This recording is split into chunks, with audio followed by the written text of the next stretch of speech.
Hello, hola, ¿me escuchan? Yes. Hola. Hi. Hi, Ian. Hello. Is this happening in Spanish or in English, by the way? So we have two parts. The first one's going to be English, and the second part, which is your part, is going to be Spanish. Okay. That sound okay? Perfecto. And Emil said, so We I'm can do here it. until 5. Is that right? So I'm here for the next half hour. Yes, that's correct. right. Okay. Just wanted to confirm that. Yeah. Yes. Wait, so Right. I start at 5, right? And Yeah, exactly. okay, But you can, yeah.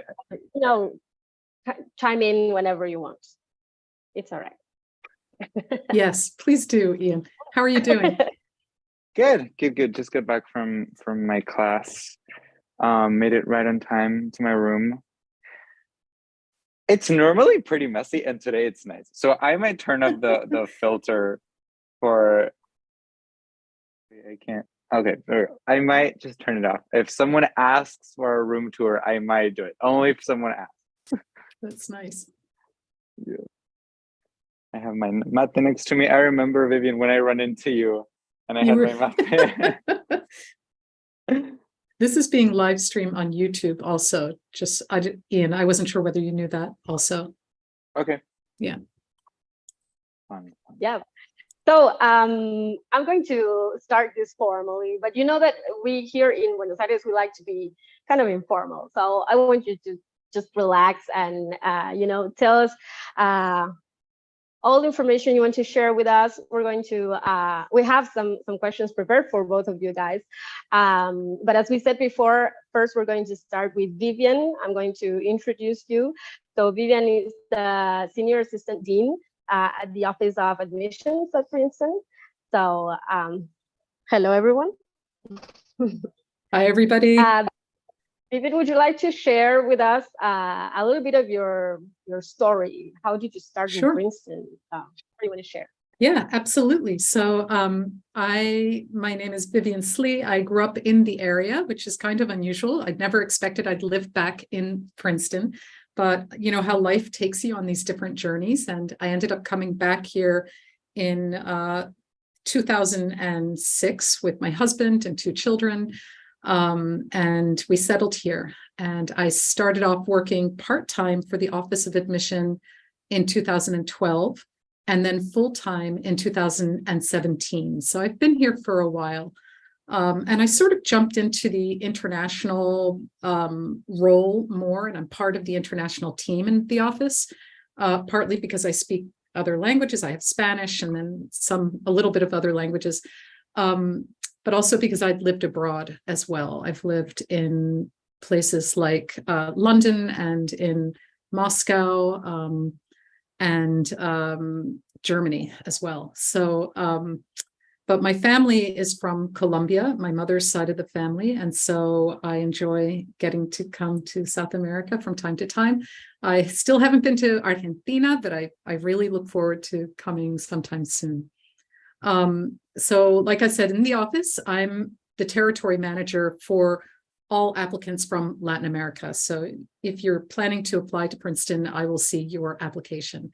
And I'm also the territory manager for the Caribbean and for all of Latin America, so Central America and Mexico as well as Turkey, the country of Turkey. I am also a podcast host for the office. I do a podcast, and I've been talking to Ian, Ian, approached me actually, which I really appreciated, to talk about doing an episode about international students. And that is still definitely something I want to do. And I'm hoping that we'll connect on that soon. So the podcast is called Meet Princeton. You can find it under the Visit Us section of the admission website. And I dropped the website link into the chat a little while ago. I think it might still be there. I can drop it in again.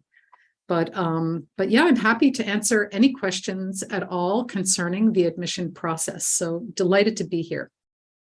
Right. Thank you very much. I know that this is a very, very busy time for you, especially because you are getting all the applications for regular decision. Is that correct? Yes, it is. So we're reviewing all of the applicants for regular decision right now. So if my eyes look a little, tired. That's what it is. I've been reading files, which is really a great honor, I have to say. It's the best part of my job. I get to learn about students from all over, and it's a wonderful opportunity and a real honor to see what students are thinking about, to see what they care about, what is meaningful to them, what makes them tick. All of those things are great. And when we look at these files, we're thinking on a broader scale, like, how is the student going to come to Princeton and be a part of our community? So that's what we're thinking when we're looking at your file, one of the things that we're thinking. Right. So I'm a little curious on that point specifically. You get applications, as you said, from all over the world. How and where do you start? Where do you start? So first thing is we would say, for a place like Princeton, we want to make sure that you're well prepared to come here. So we want to see that you've taken advantage of the rigor in your curriculum. We want to see that you've challenged yourselves, that you've taken advantage of opportunities within your setting. We don't expect you to go somewhere else to take classes or to, do summer classes or anything like that. We're really looking to see, what have you done in your school setting? What courses have you taken? How prepared are you going to be when you come to Princeton? Because there's a lot of writing that goes on here. I'm sure Ian can speak to this. As a student, we're looking also at a graded written paper. This is something, I don't know if many other schools do this, but we look for a paper that you've written in either an English or a history or social sciences class that is going to give us an idea of how comfortable you are writing in an academic context. And it's only, generally we ask for 1 to 2 pages. Sometimes students say, oh, I've got this 50-page research paper, that's all I have. If that's all you have, that's fine, but we only really need 1 to 2 pages. And so we're looking to see, is your writing comfortable? We're also looking to see, what are your teachers saying about you? So you're going to ask for 2 teacher recommendations. And ideally, these are from teachers who have taught you within the last 2 years, so you know them pretty well. It can be 3 years also, that's okay. But they're going to tell us what you're like in the classroom. They're going to tell us how you contribute to the atmosphere in the classroom. They're going to tell us what kind of peer you are to the other students in the classroom. They're going to tell us how you get along with others and how you approach your work academically. And they'll tell us also what kind of community member you are at your school. So that's an important part as well. Testing will be optional for the next round of applications. And so we're still going to be optional. But if you submit testing, we'll also look at that. For students coming from schools where English is not the primary language of instruction, we would ask for an English language proficiency exam. So if your school is taught in Spanish or French or German, depending on what kind of school you go to, or any other language, then we would ask for an English language proficiency exam. So that's either the TOEFL, the PTE, or the IELTS. I'm sure I've forgotten something. We're looking at the essays that you write, because the essays really give us a really good sense of who you are. And I would say we're looking to see to find your voice in these essays. We recognize also that for many of you, you have not spent much time in school writing these kinds of essays. They're personal essays, but they're also essays that if you were reading them out loud, or if a friend found the essay on the ground and it didn't have your name, you'd want that friend to be able to say, that's Ian's essay. That's who that belongs to. So the essays are also an important part. Now, we're looking at everything all together because we're doing a holistic review of the application. That means that we're not putting too much weight on one thing or another, though I will say that the transcript is really the heaviest part. We are going to look at that very carefully, but we're looking at all parts together to see what kind of student you're going to be in our community. Did I answer everything? for? Yes, your answer was super complete, and Okay. this is something that we discuss with students that approach us, because you know, we have at Education USA we have these kind of 5 steps to prepare your application, and you mentioned the heavy bulk, let's say, all the documentation, the transcripts, that they have to you know, get together and work really hard on. And on that note, I want to ask you, I mean, taking into account all the items that you mentioned, where do international students struggle the most? I mean, what advice would you give on international students that are preparing their profile in order to succeed in the parts that you consider are sometimes the weakest?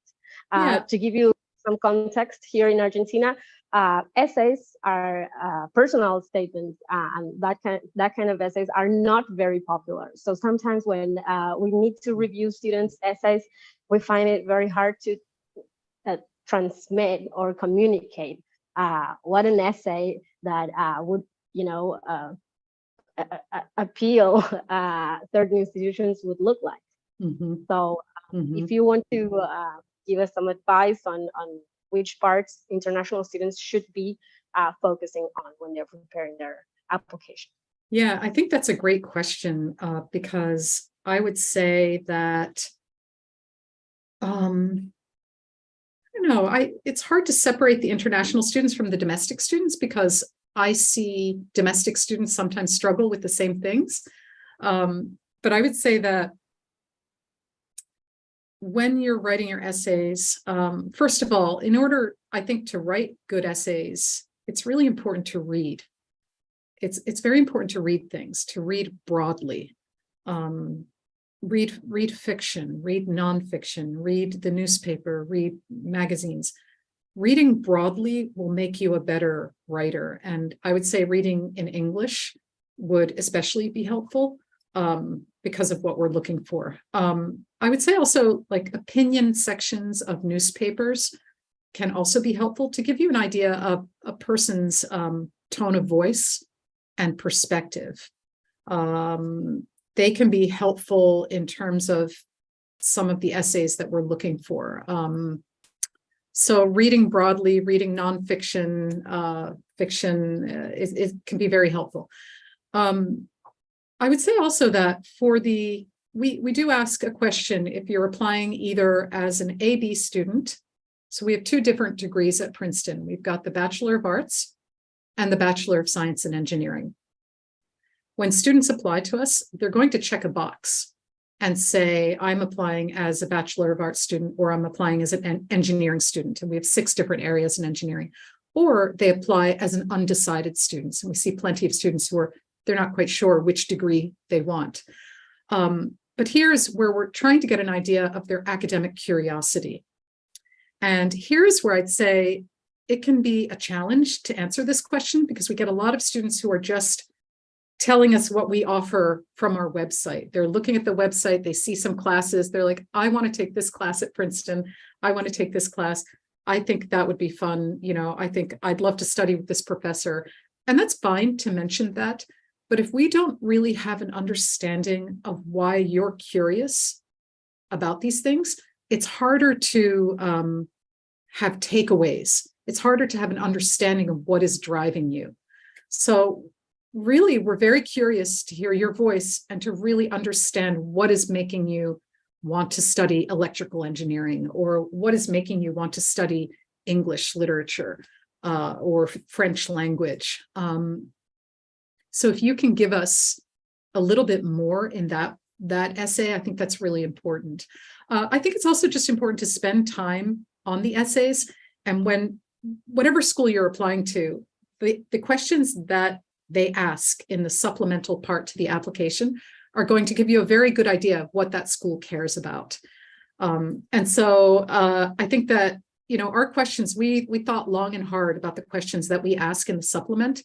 And it's because we're really trying to get a full picture of who you are. We want to give you the opportunity to tell us who you are through these different essays. And so you'll get an idea of what we care about as a community as well.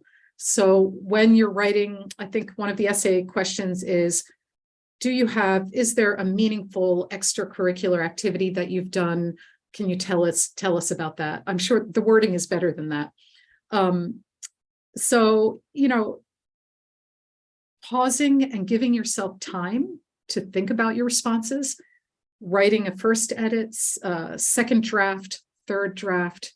I can't emphasize how important it is to give yourselves time to write these essays, because we really look at them closely, and they give us a sense of whether you raced through them or of whether you're very genuine. Do you really want Princeton? Have you done your research? Do you know that, for example, we don't have double majors? Sometimes I see that in the academic question. They say, I want to come to Princeton and double major in, I don't know, 2 different things. And we think, well, you didn't do your research because we don't have double majors. So I would say spend some time on our website do your research.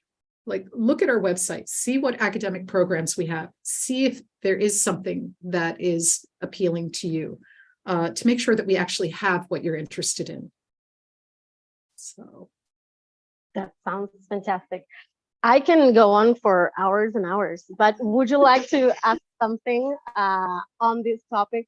Is anybody interested in, get your question here? This is I haven't stressed this enough, but Vivian is really, really busy because she needs to go over thousands and thousands of applications. So this is a very special moment.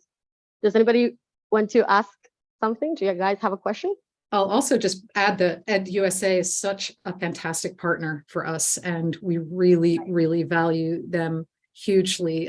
We work with EducationUSA across Latin America, across the world, but I've very much enjoyed meeting the EducationUSA reps from the different countries. You do an amazing job, so thank you. Well, thank you very much. Yeah, that's to hear. We love working with you guys. I don't know where to look. I'm kind of lost, but I'm going here with her. I don't know if you can see her. What's your name?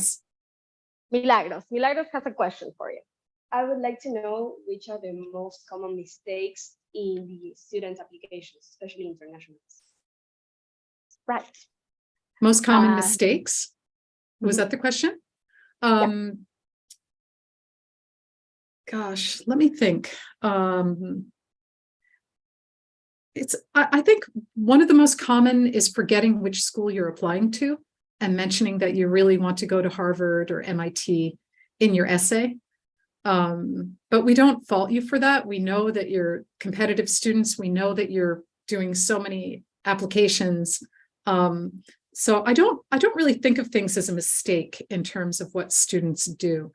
I think one thing that can be a challenge is if you know that you're not great with time management, with managing your time, get started early. Whatever your time frame is, do it even earlier, because collecting all of the information, writing the essays, asking your teacher for their recommendations, giving your counselor time to get us your transcript and a letter as well. So your counselor or whoever is in charge of your curriculum in your school needs the time to prepare this stuff. And so make sure you're asking early. Trying to think again, I don't think there's too many mistakes. I think sometimes we do see essays that are very short.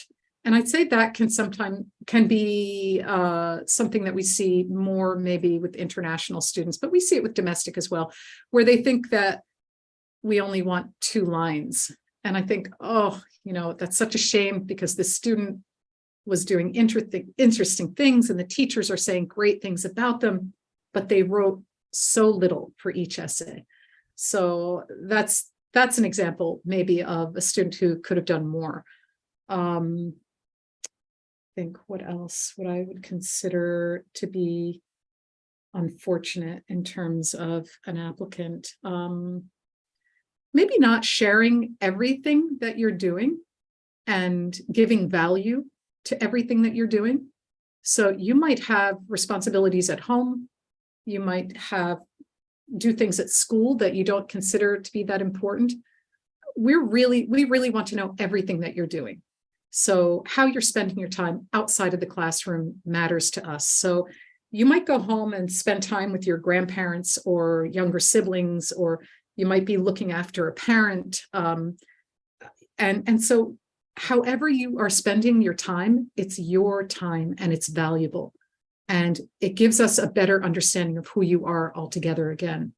So make sure that you're listing all the things that you're doing outside of the classroom. So that's something that definitely we see it come up in our alumni interviews, because the interviewers will have a great conversation, and we try to give interviews to all the students who apply. And they'll have a great conversation, and I might learn from the interviewer that the student actually is helping a neighbor 3 times a week, taking care of their animals or whatever it is. But the student forgot to mention it in the application. So think clearly about how you're spending your time and make sure you're sharing that with us. That's excellent piece of advice. Yeah. Especially for us. I mean, what we see sometimes when we get to review their applications is that what we say, they need to show off a little, because I mean, culturally wise, we tend to, kind of, I don't know, well, this is what you just said. Maybe I do this, I have a home, but it's not that important, so I'm not going to bring it up. And it really helps you guys to get a clear picture of what the person is like, and sometimes those responsibilities are important in the profile. And sometimes it's not always a responsibility. It might also be you really like to make homemade ice cream, or you really like to read books, you really like to play video games, or you like to garden, something, whatever it is. Your hobbies are also interesting to us. So your hobbies don't need to fit into a template.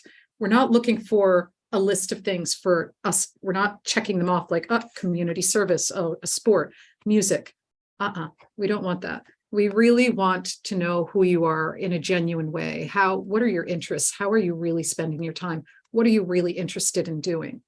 Because again, that gives us a real sense of who you are and what you'll bring to our campus.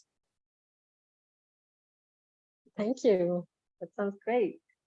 So last question, your decision. It's going to be my question or yours?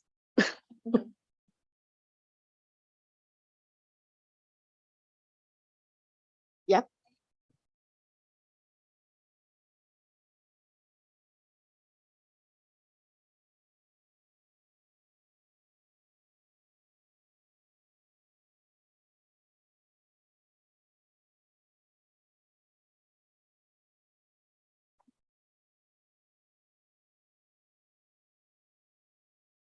Okay, I don't know if you could hear that because she's a little bit far away.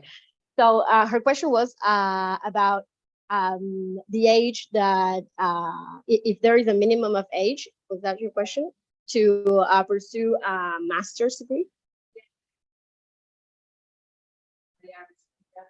Okay, because of the working experience requirements. If there's a minimum of age that they need to be in order to apply to those programs. Yeah, so our office is taking care of undergraduate degrees only. So I can't speak about a master's program, but I will say that I don't believe we don't have any minimum age requirements for students applying to Princeton for undergraduates. And I imagine that for graduate schools, they probably don't have a minimum age either. I will say though, every once in a while we get a file from a 15-year-old or a 14-year-old. And they just have said, I've done everything I need to do here. I'm ready for college. Students who apply early, we really look at them carefully. We want to make sure that they have the maturity, the social ability, and also that they really have taken advantage of everything in their setting. Some students just want to rush through high school, and I get it. It's not an easy time for everybody. And so for some students, that might be the best choice. But we would want to make sure that they were well prepared for a place like Princeton, academically, socially, in every way. Yeah. That sounds great. Right. So you mentioned this before, but what is the best way for Argentinian students to get to know more about Princeton, about students' experience at Princeton? Well, apart from the web, I think you mentioned the website, which is a great source, and the first thing we recommend our students to take a look at. But what other ways in which other ways can they get informed? well, you've got a fantastic representative here on the calls who will speak to you after me. And Ian, I think I'm pronouncing your name wrong. In Spanish, how is it pronounced? Is it? Ian, but Yeah, I usually Ian. introduce myself as I'm Okay. Ian, but if you say Ian, I will not be Okay, offended. I'm sorry. No, I'll call you. So you've got Ian here who will be, a fantastic, who is a fantastic representative because he came here and he was everywhere. Suddenly I was just involved in so many ways. And so that was great. So he's a really great student to be able to have on this call and to speak to about his experiences here. I would say also check out our social media, Instagram and so on. But our undergraduate admission website has a Visit Us section, and I'm just going to put that in here to drop it in the chat, because you can have live virtual information sessions.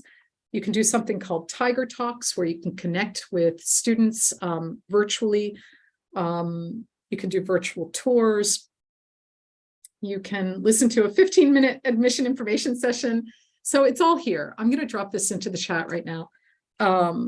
You can listen to the podcast if you want to hear my voice again. You don't have to. But there are videos here as well. So I think also maybe reading the Daily Princetonian, the student newspaper, might be a good way for you to get an idea of what's happening on campus, what students care about. Looking at the main university website. So I'm going to drop that in also, because that has that will deliver more news about the university as a whole than the admission website will. So I'm going to drop that in too. There is something that the university website has, or sorry, university social media does. I think it's called Poster Mondays. I don't know if they're still doing it. They are. Okay, Ian is shaking his head. Yes, I love it because basically they're showing you on Instagram very quickly. You're seeing posters that are hung up around campus. So you're seeing what is happening in any given week on campus. So it gives you an idea of all these different things, of lectures, performances, theater, all sorts of sports, everything.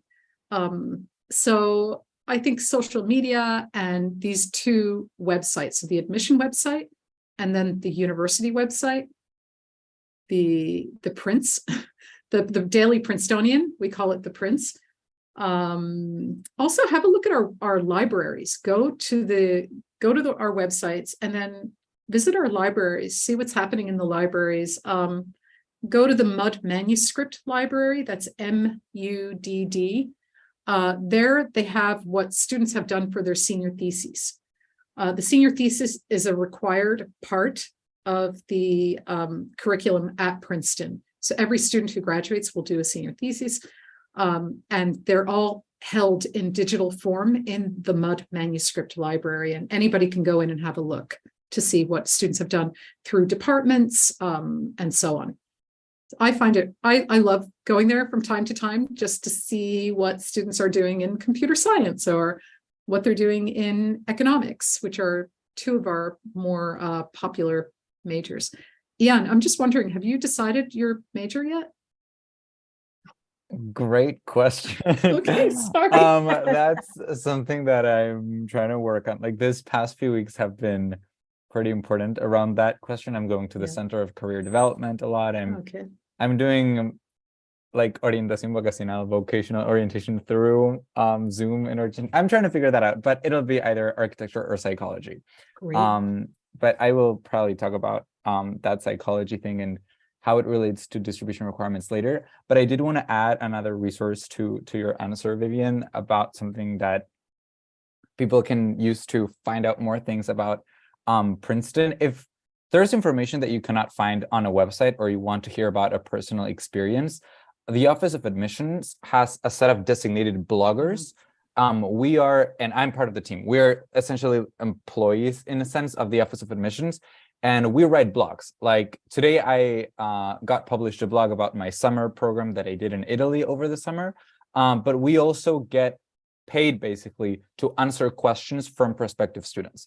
So you can find all of our emails, yeah, exactly, in the link that Vivian just sent.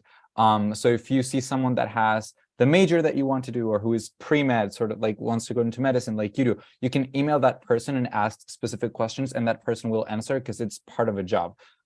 So that's sort of for more specific ended questions. That's another resource that you can use. That was great. Thank you for mentioning that. I forgot about that. And that's a really, the students who are working for us do an amazing job, and they're really busy throughout the year writing entries for the blog, the student blog. So thank you for that. Amazing. So Vivian, on behalf of Education USA, on behalf of ICANA, which is the binational center that is hosting us today, and personally, thank you very, very much for your time and for being here. The information you shared is immensely valuable for us. So absolutely. I'm so happy to be here, and I'm happy to do it again if needed. And I wish all of the students who have come and who are online visiting us the best of luck. And thank you for having me. Thank you. I'll say bye-bye. Bye. Bueno, vamos a descontracturar un poquito y en castellano. What do you think? Sí, mejor. Bueno, dale, genial. Bueno, hola, Ian, ¿cómo estás? Muy Qué gusto bien, verte. hola. Sí, gracias por tenerme, bueno, por invitarme. Nada. Sí, podés ver, hay más personas y tal vez conoces a algunas personas que están por aquí. Sí, ahí conozco. Alguna carita conocida, me imagino. Sí, Así sí, que sí. yo no sé dónde ponerme, chicos. Bueno, estoy jugando a ser Susana Jiménez hoy. Así que es un poco preguntarte cosas, pero también invitarte a que nos cuentes cómo es, cómo fue en principio tu llegada a Princeton. Siempre nos concentramos un poco más en lo que es el proceso de admisión, pero me imagino que el llegar y encontrar tu lugar en la universidad también debe haber sido una travesía. Así que somos todos oídos, muchísimos oídos hoy, para escuchar tu experiencia, para conocerte un poco más y bueno, para, como decían recién, para que seas un poco el representante de Argentina en Princeton y nos comentes cómo te ha ido hasta ahora. Perfecto. ¿Querés contarnos más que nada qué estás haciendo? Allí escuché recién la respuesta y la pregunta del major, que por ahí después vas a expandirte un poco más, pero contanos con qué idea llegaste, cuándo ingresaste, y la información básica, ¿sí? Las personas que están hoy con nosotros te conocen un poquito más. Bien, perfecto. Les cuento ahora un poco, bueno, de mi experiencia, cómo aparecí, qué hago. Después igual tengo un montón de como tips y consejos y cosas que quería compartir, más que nada del proceso de aplicación y de cosas que están buenas saber, que a lo mejor muchas veces viene gente de admisiones y no las dice tan explícitamente, pero que está bueno saber. Llegué con la idea de college experience como algo súper nuevo y la verdad es que lo tuve. O sea, como soñaba este tipo de lugares es incluso mejor o sea, a cómo es. Así que si están como con la duda de que a lo mejor no es tan cool como parece, es muy cool, pero bueno, no es todo un cuento de hadas y hay cosas que nada, que van a ser desafíos, pero que no dejan de ser esos desafíos. Llegué con la idea de estudiar arquitectura y tomé un par de clases en el departamento de arquitectura, me gustaron, pero había algo que siempre, y que todavía no me convence el departamento puntualmente de arquitectura, como podría pasarles a ustedes, que es que justo el departamento de arquitectura está muy centrado en la teoría y la historia de la arquitectura. Y a mí me gusta más lo que tiene que ver con el diseño, con la creatividad, lo sensorial, experiencial, espacial. Entonces me encuentro con este programa de arquitectura para undergraduates que no responde exactamente a lo que yo quería, que tiene de eso, pero que no es todo. Entonces, creo que uno de los consejos que les daría sobre esta reflexión que tuve últimamente es, fíjense bien si el programa al que están apuntando realmente es adecuado en base a sus intereses. Creo que muchas veces está como el tipo aplicar a un lugar como porque es muy prestigioso, muy lindo o así. Pero bueno, fíjense realmente si es un lugar que tiene lo que están buscando, al margen de como la experiencia de universidad en Estados Unidos en general. Afortunadamente, lo que tiene de bueno el sistema de college es que podés tomar clases en lo que sea. O sea, si yo quisiera tomar clases en termodinámica, podría. No sé por qué se me ocurriría jamás hacer una cosa así, pero podría. Em, y algo que tiene de bueno Princeton en particular es que podés tomar clases en lo que sea y tenés selectivas, pero también tenés una especie de... Uy, se me trabaron todos. ¿Me escuchan? Ahí volvimos, me Ahí parece. estamos, ahí estamos. Ok, Listo. Uf, bueno, sí, somos nosotros. ok, perfecto. Si me Pero trabo, avísenme por el chat o no sé, dale, con perfecto. señales de Yo humo te o algo. aviso.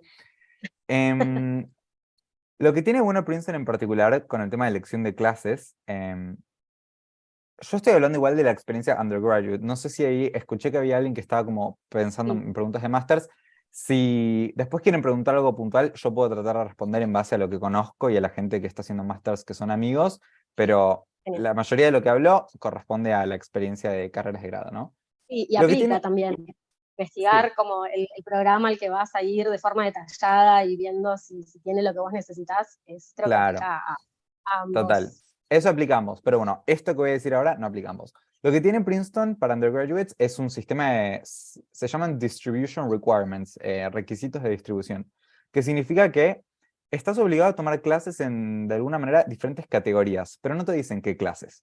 Cuando yo doy tours de la universidad, pues soy guía turístico, lo explico así. Es como si tenés un montón de baldes, y cada balde es una categoría. Por ejemplo, literatura y artes, análisis social, análisis histórico, análisis computacional. Y dentro de cada balde tenés un montón de clases entre las que puedes elegir. Y tenés que tomar una o dos de cada balde. Siempre en cada balde, lo más probable por lo menos, es que va a haber alguna que te va a gustar. La idea no es torturar a los estudiantes haciéndolos tomar clases que son completamente nada que ver con lo que podría llegar a interesarles. La idea es sacar a los estudiantes de la zona de confort, que tomen clases que a lo mejor si no, no se les ocurriría tomar, pero bueno, dentro de algo más o menos razonable. Con este sistema de requisitos de distribución, yo terminé tomando una clase de psicología del desarrollo que me encantó. Me encantó, me voló la cabeza, me pareció fascinante aprender sobre cómo se desarrollan los cerebros de los niños y cómo el comportamiento em, que desarrollamos se puede mapear a cosas que nos pasan en la infancia. Me pareció fascinante y empecé a considerar concentrarme, o sea, major en psicología en vez de arquitectura. Eso es lo que todavía estoy decidiendo, porque esa clase es como particularmente fantástica y no se extiende a todas las carreras a todas las materias de psicología, pero algo que para mí está re bueno es que por lo menos me da la oportunidad de considerarlo, ¿no? De decir, tipo, a lo mejor puedo hacer psicología en vez de arquitectura, puedo combinarlo, puedo hacer major en psicología, minor en arquitectura, cosas así. Ahora, en realidad, lo que voy a hacer es eso, voy a estudiar o arquitectura o psicología, pero lo que sea que no elija como major, lo voy a elegir como minor. Entonces no me quedo sin una, no tengo que sacrificar, puedo sumar. Y creo que eso es algo que tiene de bueno el sistema de college en Estados Unidos, que te permite sumar muchas cosas, que no tenés que sacrificar o elegir. Obvio que uno no puede hacer todo, no puedes, como dijo Vivian, no se puede double major y solamente puedes hacer algunos minors, no puedes hacer un montón porque si no te desbordás. Pero a lo mejor haces un major en algo que te gusta, un minor en tu subtema que querés combinar con tu major de alguna manera. Actividades extracurriculares relacionadas a esto otro. A lo mejor a mí me interesan los como negocios también, me parece algo que quiero aprender. Entonces a lo mejor no voy a hacer ni major ni minor en negocios, pero puedo sumarme a actividades extracurriculares relacionadas a los negocios y seguir aprendiendo a través de eso. Yo fui pensando que actividades extracurriculares eran solamente grupos de baile, de pintura o de canto, cosas así, pero no, hay más de 500 clubes en Princeton en particular, pero en todas las universidades hay muchísimos, y tenés desde identidad, por ejemplo, yo soy el vicepresidente del grupo de judíos latinos, que existe, y es lo más random del mundo que exista en Princeton un club así, como tenés grupos de a capela y de baile así tradicionales, tenés grupos de negocios que tienen contactos con empresas, pero requete contra importantes de las industrias de todo tipo. Tenés actividades extracurriculares deportivas, tenés de idiomas, hay, o sea, de absolutamente cualquier cosa. Hay hasta un club, hay clubes graciosos, hay un club que se llama Bad Movies and Cheese, y se juntan a mirar malas, o sea, películas malas y a comer queso. Así que bueno, tienen esa posibilidad de sumar todos sus intereses, y creo que eso es lo que destaca a este lugar. Y a la vez lo hace un desafío, porque es difícil saber qué elegir, porque hay tanto para elegir que tenés que saber cómo usar el tiempo estratégicamente. Y es un poco eso por la razón por la que estoy haciendo yo ahora orientación vocacional, para poder ser más estratega con mi uso del tiempo y recursos que tiene Princeton. Bien, este sería tu tercer año, ¿verdad? No, mi segundo, estoy Segundo año. Ah, ok. a mitad de segundo año. O sea que aplicaste en pandemia. Apliqué pandemia, así es. No, chicos, o sea, si el proceso de aplicar es difícil, es engorroso, no me imagino aplicar en pandemia, con además todo nuevo para los advisors también, digo, entraste en un momento medio complejo. Es cierto que fue complejo. Yo igual, si bien tuvo sus dificultades puntuales la pandemia, siento que no hubiera tenido el tiempo ni la motivación de hacerlo, a lo mejor tan con el compromiso con el que lo hice, si no hubiera sido por la cuarentena y estar en casa todo el día y empezar a replantearme qué quiero hacer, a dónde quiero ir, cómo puedo usar este tiempo. Así que bueno, en ese sentido un poco me ayudó, pero bueno, hubo un montón de desafíos. El SAT no se daba en Argentina, me tuve que ir a Uruguay 3 semanas, alquilar una casa con amigos que estaban aplicando, fue, o sea, logísticamente muy difícil, y nada, tuvo sus desafíos definitivamente, pero bueno, fue un año particular, no sé, tuvo sus pros y sus contras, como todo. Sí, me imagino. Y contanos cómo fue un poco el proceso de aplicación, más allá de viajar a Uruguay por el SAT, cómo te preparaste y qué consejos les podrías dar en esa instancia, en la instancia de empezar a preparar la aplicación, donde tendrían que poner como bien el ojo. Bien, a mí se me ocurrió, como que siempre tuve la idea en la cabeza, y como que en la pandemia es como que no sé bien cómo fue exacto, que un día dije tipo, no puedo no hacer nada con este proyecto. Pero un día dije tipo, creo que fue esto, fue darme cuenta que lo que le estaba ganando a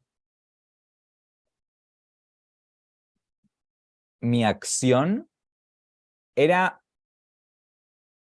de alguna manera la fiaca que me daba hacerlo. O sea, me daba fiaca tener que estudiar por los exámenes, escribir ensayos. O sea, sabía que era un quilombo bárbaro el proceso de aplicación. Mi hermano lo había hecho, sabía que era larguísimo, y que si bien sabía, a lo mejor le podía preguntar cosas a él, que él estaba haciendo su vida, mi hermano es un tipo ocupado que no me puede ayudar, o sea, era un proyecto mío que iba a requerir muchísima energía, muchísimo compromiso.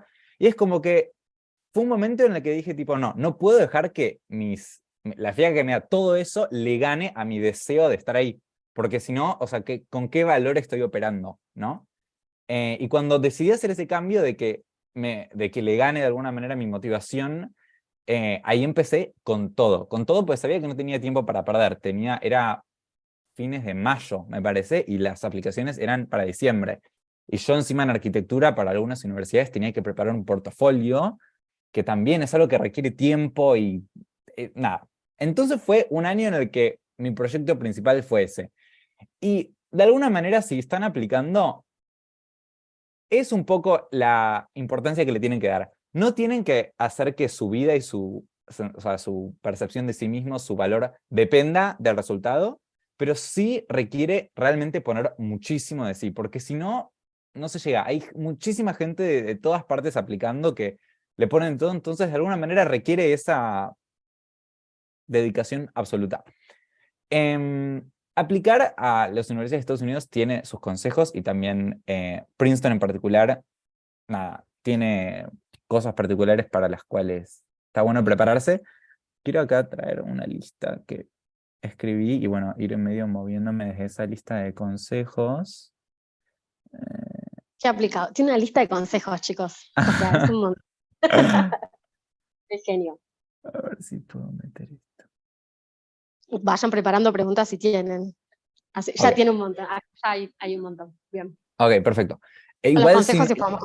si no llegan con preguntas hoy o lo que sea, reitero lo que dije cuando estaba Vivian. Hace poco me contrataron de la oficina de emisión. O sea, yo ya trabajo para 2 trabajos en la oficina de emisión. Soy guía de tours y soy blogger.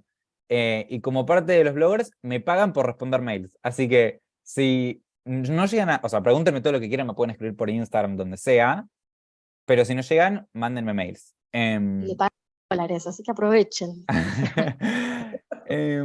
Bien. Lo primero, el primer consejo principal se refiere, brevemente lo digo, se refiere a esto último que dije. Poner todo de ustedes mismos en ese proceso es un montón. O sea, es un montón de energía, es un montón de tiempo. Entonces, lo que necesitan para poder hacer eso es saber por qué se quieren ir al lugar donde se están queriendo ir. O sea, estar realmente seguros de dónde viene, cuál es la raíz de ese deseo y nada, comprometerse de alguna manera a ese deseo inicial. Segundo, saber por qué quieren aplicar en puntual a Princeton o a donde sea que están aplicando en un momento dado. Como dije antes, pasa mucho de quiero ir a una universidad prestigiosa, aplico donde sea. No está mal. Yo, o sea, apliqué a Harvard solamente porque quería sentir como que alguna vez en mi vida apliqué a Harvard, pero ni siquiera tenía en arquitectura. O sea, apliqué sabiendo que no iba a funcionar, pero quería hacerlo. Pero no hagan eso con todas las universidades. O sea, si quieren, háganlo con 1 o 2 como que de gracioso, pero sepan por qué quieren ir a ese lugar específico. Esto siguiente aplica principalmente a Princeton, pero creo que muchas universidades también lo valoran mucho. Resaltar cómo tus pasiones, en específico lo que hiciste, lo que te motiva, se vincula con servicio comunitario, solidaridad y demostrar cómo ayudaste o contribuiste a las comunidades a tu alrededor. El moto informal, la frase informal de Princeton es "In the nation's service and the service of humanity". El servicio social es fundamental como valor a la Universidad de Princeton y a muchas otras. Entonces, una de las cosas, vieron que siempre los oficiales de admisión dicen tipo, "We want to see how good of a fit you are with our university". How good of a fit you are con esa university es una traducción de cómo los valores de la universidad se mapean con tus valores. Un valor importantísimo de la Universidad de Princeton en particular es el servicio social. Así que traten de encontrarse en el camino. O sea, obvio, si no tiene nada que ver con eso, no se pongan a hacer cosas solamente para estar de alguna manera en ese rubro, pero resalten lo que tengan que se pueda vincular a los valores de la universidad. El servicio social es importante a Princeton. Después, relacionado a otro valor importante de Princeton, estos para mí son los 2 más importantes, el servicio social y segundo, la habilidad de poder dialogar con gente que piensa de manera diferente. Acá anoté, aprenden a dialogar a través de la diferencia y vuelquen esa habilidad en la aplicación. En Princeton tuve muchas conversaciones difíciles con gente que pensaba cosas nada que ver, con gente que, qué sé yo, que políticamente, religiosamente, lo que sea. Y es bueno, nada, practicar de antemano, hablar con gente que piensa diferente, y eso es una gran habilidad para la vida, y también les va a servir mucho para la aplicación, en particularmente a Princeton, porque Princeton les pregunta en un essay, contanos sobre alguna vez que hablaste con alguien que pensaba algo muy diferente a lo que vos pensabas y cómo te cambió esa conversación. Les va a repasar en la universidad eso de hablar con gente que piense diferente. Está buenísimo. Y Princeton en particular valora mucho eso. Así que desafíense, tengan conversaciones difíciles, son divertidas, sean provocadores, busquen estimular sus pensamientos locos. Esas 2 preguntas, o sea, estos 2 temas se reflejan en la aplicación a Princeton. Hay 2 ensayos que pide Princeton, entre otros. que son tipo, cómo se vincula lo que haces con servicio social y contanos sobre alguna vez que tuviste una conversación con alguien difícil. Así que como dijo Vivian hace un rato, traten de usar la lista de ensayos de cada universidad como reflexiones de sus valores y traten de investigar cuál es como la filosofía general de esa universidad, porque varía bastante. Eso para Princeton particularmente. Bueno, sigo con un consejo más y después me hacen más preguntas, pero tampoco quiero que sea como yo, tipo pum, pum, pum, pum. Empiecen el ensayo principal, el personal statement, con mucho tiempo. Yo me acuerdo que cuando estaba leyendo los requisitos dije, ok, es el SAT, voy a tener que estudiar cartas de recomendación, a ver a quién les puedo pedir, ok, a estos dos. ¿Qué sé yo? Esto. Un ensayo, listo, una pavada. No. El ensayo no es una pavada. El ensayo es importantísimo y habla de quiénes son ustedes como personas. Así que arránquenlo con tiempo, hagan muchísima introspección y hablen de algo significativo, que demuestre de alguna manera el camino que te llevó a vos, en puntual, hacia tu presente, hacia quién sos, qué haces, qué te motiva. No lo uses para seguir contando los premios que ganaste o una actividad extracurricular, si no se puede de alguna manera traducir a valores fundamentales de tu vida. Hagan mucha introspección de su pasado, de su manera de ser, y de alguna manera de cómo las piezas del rompecabezas de su vida encastran entre sí. Y si hay piezas que todavía no encontraron, nada, ¿qué están buscando? ¿Qué piezas del rompecabezas les faltan? ¿Cómo piensan encontrarlas? ¿Qué están haciendo para encontrarlas? Cosa de que el ensayo tenga un so what. Esto me lo dijo mi hermano, incluso después de que yo haya aplicado, como el ensayo tiene de alguna manera que dejar la respuesta de, ok, ¿por qué es importante lo que me dijo esta persona? Porque ahora cuando vaya a la universidad va a operar con estos valores, porque ahora se anima a hacer más cosas, porque ahora puede ver el mundo con otros ojos. ¿Cuál es la relevancia de ese ensayo? ¿Por qué estamos contando esto? ¿Qué es lo que lo hace importante? ¿Cómo se traduce a cosas a la filosofía de vida o a la curiosidad intelectual? No necesariamente tiene que ser algo súper personal, aunque creo que si la mayoría de la aplicación es muy académica, está bueno contar algo personal de valores en ese ensayo. Puede ser de algo intelectual, pero que no sea solamente tipo, me gusta la matemática y estas son las razones por qué, sino que sea tipo, a lo mejor, no sé, de chico me pasó esto y me quedé flasheado con los números y ahora quiero seguir investigando los números y hacer esto, no sé, o sea, pueden linkearlo a lo académico, pero que siga siendo personal, porque se llama personal statement por algo. Relacionado también al personal statement, al ensayo principal, no se queden con su primera versión. Van a escribir la primera vez un ensayo de lo que sea que vayan a escribir, lo van a leer y van a decir, wow, fantástico, admitido a Harvard, Princeton y Yale. Pero no se queden con esa primera versión de las cosas, porque siempre hay muchísimo lugar para mejorar. Denle tiempo, déjenlo estar una semana, no lo miren, después vuelvan y les prometo que la segunda vez que lo revisen con tiempo como para enfriar la mente, van a decir tipo, bueno, che, en realidad no estaba tan bueno. Entonces, nada, estén dispuestos a hacer detalles de cambios y también estén dispuestos a hacer cambios radicales. A lo mejor van a tener que escribir todo desde cero 1, 2 o 3 veces y está bien, es parte del proceso. Por eso se empieza con tiempo. Pero es muy importante optimizar esas 650 palabras. O sea, si escriben algo que no está exprimiendo al máximo su persona de una manera óptima, están desperdiciando un espacio re importante para demostrarle a la gente de admisión por qué vale la pena que los admitan. O sea, los oficiales de admisión no admiten gente al azar, están buscando gente realmente grosa. Entonces, nada, usen todo el espacio que puedan, cada palabra que sea estratégica, ni un adjetivo de más ni uno de menos. O sea, piénsenlo bien para poder, nada, aprovechar la oportunidad de aplicar. Así que bueno, con eso termino Un mis genio. consejos express del ensayo. Me gusta porque tocaste casi todos los puntos que desde EducationUSA queremos reforzar todo el tiempo, entonces que lo diga alguien más, con otras palabras, a veces está bueno para nosotros no ser tan repetitivas. Así que genial, excelentes los consejos que diste. ¿Vamos con las preguntas? Sí, bueno, acá Milagros va a hacer una pregunta. ¿Por qué elegiste Princeton? Bien.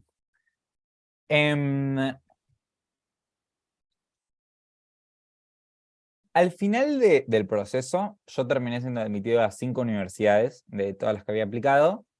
Había algunas que no tenían mi major, que no me convencían, que eran simplemente como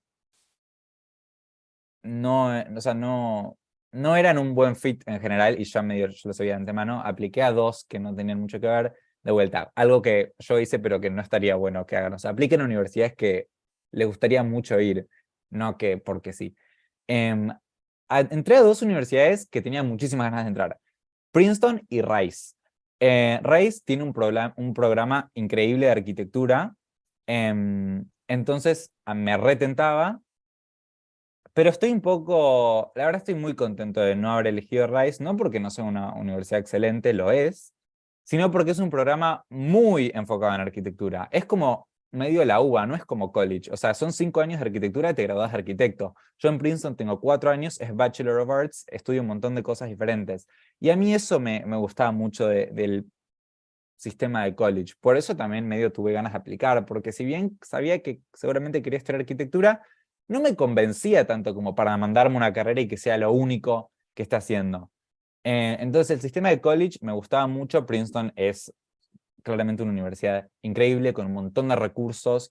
Me dieron o sea, la asistencia financiera que yo necesitaba para poder ir.